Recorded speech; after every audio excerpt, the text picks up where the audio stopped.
to another episode of Geeky and Analysis. This week, we're exploring the worlds of Minecraft for the very first time. Specifically, we're exploring the Nether, Minecraft's very own hellscape that's home to a variety of nightmarish brutes, ghouls, and peaceful lava walkers. Enjoy! The Nether is Minecraft's equivalent to the underworld. In fact, it is the underworld. Existing beyond the overworld and accessed by nether portals, the Netherlands are home to a quintet of biomes, all of which are rather unique compared to one another. They all serve different purposes for those exploring the Nether at least. Each of these biomes, which we'll discuss later, are home to a variety of mostly aggressive mobs that are brutal, sometimes overpowered killers. However, it's also home to a few neutral mobs and one passive mob too. So, without further ado, let's discuss the many inhabitants of the Nether. Piglins are neutral mobs that wield deadly crossbows and sharp, often enchanted, golden swords. They reside in bastion remnants, structures made of blackstone and gilded blackstone and filled with gold, as well as nether wastes and crimson warped forests. Two of the Nether's 5 biomes, and are aggravated by a player's lack of gold armor, being attacked, or attacking a player or another mob. Outside of the bastions, piglins would spawn in groups of 4, similar to that of pillager patrols in the overworld. The brutes hunt hoglins and will attack wither skeletons and even the wither itself. At least, adult piglins do. Like villagers, piglins can open and close wooden doors of every kind. However, they cannot open gates, trapdoors, or iron doors or trapdoors. Also, like villagers, piglins can trade. However, this form of trading is a lot more unpredictable and is known as bartering. Piglins will take gold ingots from a player and give that player something in return. This can include ender pearls, crying obsidian, and a small array of potions. This only applies to adults, however, as baby piglins will run off with the gold ingots, giving nothing in return. Unlike villagers, however, piglins don't take kindly to the opening of a chest of any kind, and are willing to slay whoever opens a chest or shulker box. Zombified piglins are essentially the next evolution of what were zombie pigmen. These piglins share every trait that zombie pigmen had, such as their neutrality, use of gold swords, and mindless wandering. They come to life if a piglin emerges into the overworld through a process that involves lots of shaking, or they can just spawn in the nether wastes. The overpowered killers themselves, ghasts, are the flying ghouls of the Nether. They sported sad faces as they patrolled the airspace of the Nether, bombarding anyone who aggravated them, i.e. the player, with destructive fire charges blasted from their mouths. They spawn throughout the Nether, with a much higher spawn rate in soul sand valleys. Skeletons are one of 2 mobs that live in the Nether while also residing in the overworld, even if it's just at night or underground. They sport bows and sometimes a piece or 2 of armor, with leather, chainmail or gold being the most common. They live in nether fortresses while also residing in the soul sand valleys. The 3-block tall equivalent to regular skeletons, these black variants, known as wither skeletons, lived in and around nether fortresses. They are believed to be the guards of the expansive complexes, attacking players and piglins alike. Wither skeletons are a key component to the construction of their arguable overlord, the Wither. Their skulls can be harvested and rounded into a group of 3 and then placed on top of 4 soul sand placed in a T shape. However, harvesting wither skeleton skulls proves difficult due to the rarity of which they would drop upon a wither skeleton's inevitable demise. Other than wither skeletons, blazes were the other residents within nether fortresses. They were spirit-like beings essentially made of fire, hence the name.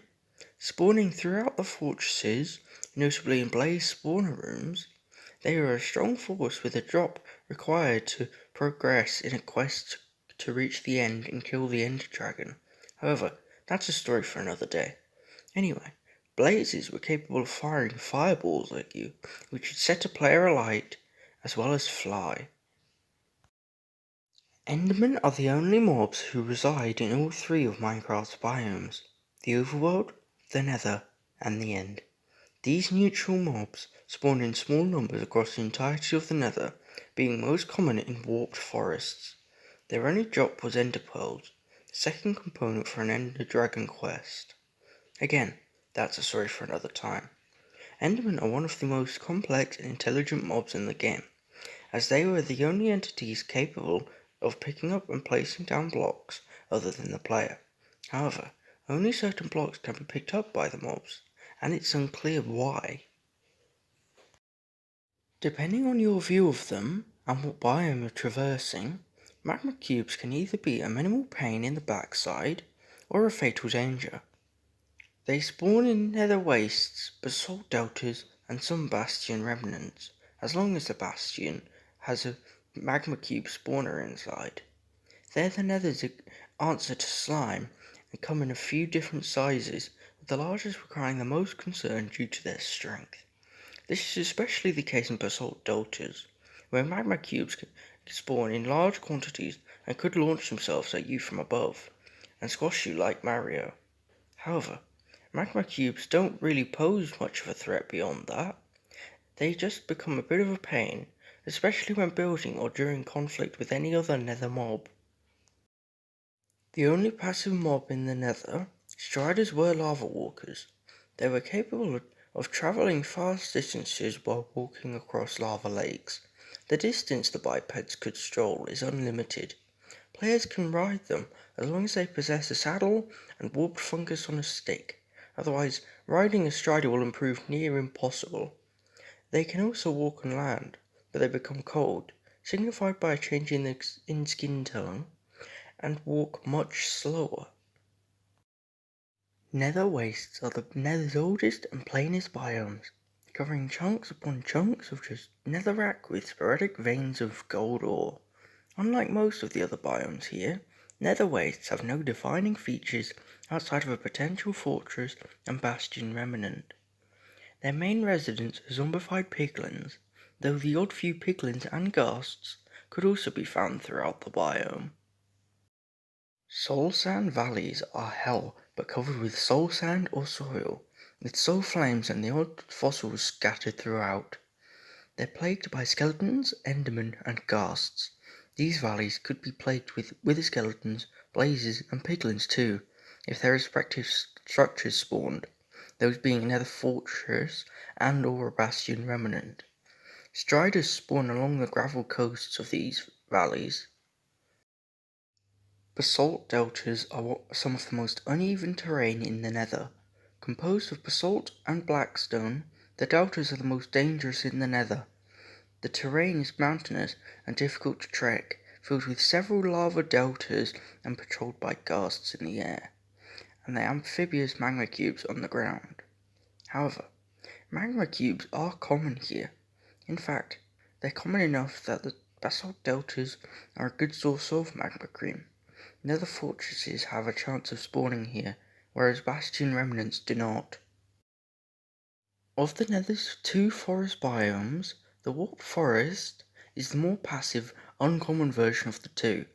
The nylium and warped fungus feature a cyan colour scheme, with the biome's fog being a royal blue. The only residents of the rare forest are the Endermen, and if the forest borders a lava lake, striders on the coast. They're rather peaceful biomes.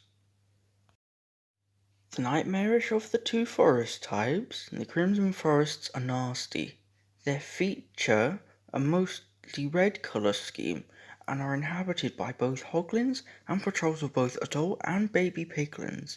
These patrols can be found hunting hoglins, and there's a chance that the piglins will dance if their hunt is victorious.